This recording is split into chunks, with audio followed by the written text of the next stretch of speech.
Hi TikTok, I'm live again. I'm Ken Schaefer, and I'm here to discuss all things related to men's sexual health. I normally do lives on other social media platforms, mostly YouTube, Facebook, and Twitter, and Instagram, although I think I'm giving up on Instagram because Instagram makes everything way more difficult than it needs to be. And anyway, that's I've started doing ad hoc impromptu lives here on TikTok after I finish my live stream on my other social media platforms. This is an experiment. So I am a clinical sexuality coach, and I focus on men's sexual health. And what does that mean? It means I'm trying to help men get healthy to improve their sexual health is general health with a specific goal. So I help men get healthy so that they can improve their ability to perform sexually. So men with ED and men with prostate issues are my target audience, and their partners, because ED and health in general doesn't just affect the person who's afflicted, it affects his partner and his family and potentially his friends and community. All right, so on my other platforms, I was discussing xenoestrogens and how they affect men's sexual health. Now, xenoestrogens that's a fancy word for compounds, chemical compounds that mimic estrogen, but they're not estrogen. They're various chemical compounds in our environment, and they are grouped with a group of compounds, chemical compounds, that are called endocrine disrupting compounds. Endocrine disrupting compounds mess with your endocrine system, and that is your hormonal system. And it's causing men to get ED. It's causing low testosterone in men. It's causing generally bad health in men. It's also affecting women. Women are becoming increasingly infertile, as are men, and there seems to be a lot of evidence that points to these endocrine disrupting compounds, that infertility is rising at a rate of 1% a year. And that may not sound like a lot, but within a generation, that will mean almost everybody will need help, medical help, to have children. So, that's an astonishing thing, but that's where the trends are. Hopefully, we will get our act together and start countering these environmental problems, but who knows? Anyway, so what are sources of xenoestrogens? Xenoestrogens and endocrine disrupting compounds in general, and one of the primary sources is plastics.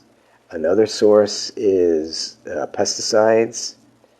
Another source are scented products, the chemicals used to create these artificial scents that we fill our homes with, or our cars, or whatever. These things you hang in your car, or the things you plug into your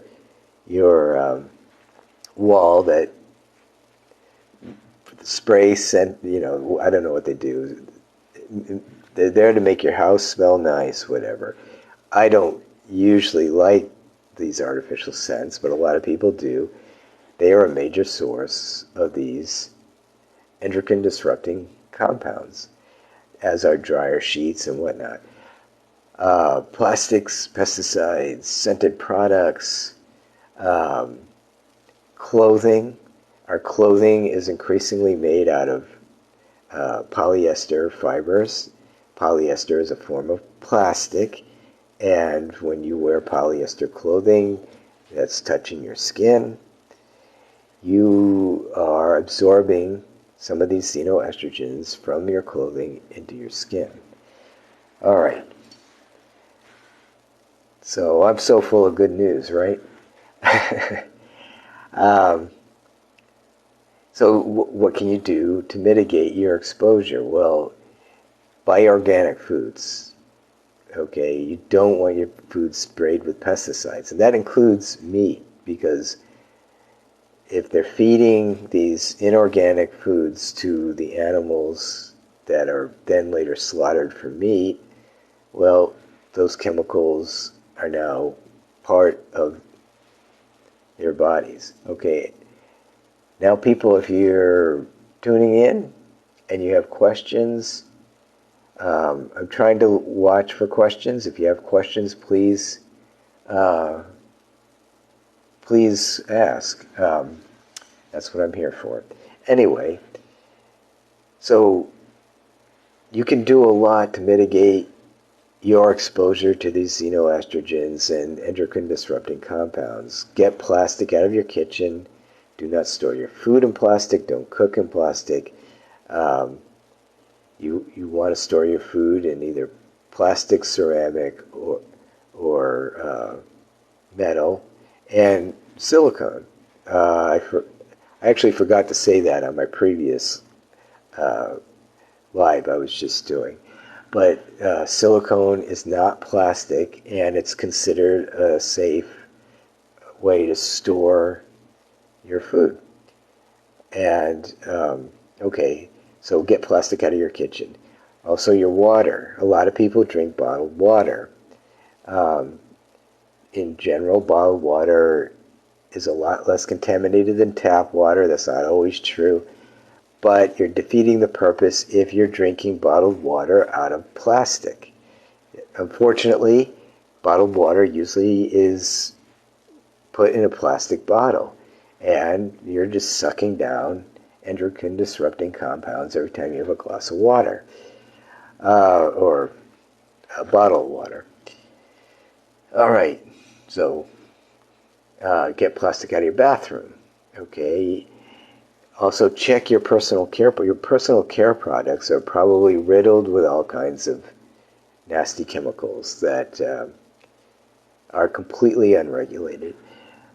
If you go to the website just escaped me. I want to say ewc.org. Let me check this.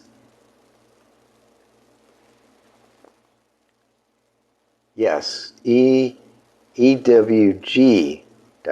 If you go to ewg.org, you can check all your personal care products, see if it's anything you should not be putting on your body or using in your body. And you can find alternatives that are safe. So, ewg.org. All right. So, plastic out of your bathroom, plastic out of your kitchen, check your personal care products. Don't buy scented candles or scented anything. Don't use dryer sheets. Use a wool ball instead. Does the same thing and doesn't expose you to awful chemicals. All right. What else? And these are just the high-level things you can do. You can really get down into the rabbit hole trying to avoid these EDCs and xenoestrogens. You can really go down the rabbit hole. And the fact is, we're surrounded by these chemicals everywhere. And you can eliminate your exposure to most of them, but you're never going to 100% eliminate all exposure to these chemicals. They're just everywhere. But the more you reduce it, the better off you are, and the better your children are. These chemicals affect children much more than they affect adults. So, you know, it's important to protect children because they are much more vulnerable to the effects of these chemicals. And of course, they're growing up in an environment where these chemicals are everywhere. All right. Avoid foods with pesticides, buy organic. That includes meats as well. All right. So, just to recap, I started talking about xenoestrogens. I discussed that they're a group of compounds that are endocrine disrupting compounds that mess up your hormonal system, and then I went on to talk about ways to reduce your exposure. And again, I would encourage you to, if you have a question, to ask. I will try to answer. I'm new to TikTok. I hope that I will see it. I'm trying to watch the screen and see if any questions scroll up on the screen. Okay. And you know, then I went on to talk about eat organic, get plastic out of your kitchen, out of your bathroom, don't use scented products, and your clothes. I also mentioned clothing and polyester fibers. So I know this is just a riveting topic. I don't know if anybody is staying and watching, but if you are staying and you have concerns, ask questions. All right. Well, I think I'll wrap it up. I've kind of just quickly covered this topic. This is a topic that whole books have been written about. And it's a public health crisis that most people just don't seem to know about. And it's important. And since I specialize in helping men with their sexual health, it's important for sexual health. It's important for general health. So I'm going to say goodbye and log off. I thank you for joining me and watching me. I'm going to be doing more of these. I'm going to get more regular with them. And yeah, so stay tuned. All right, thanks for watching. Now swipe left to close. All right.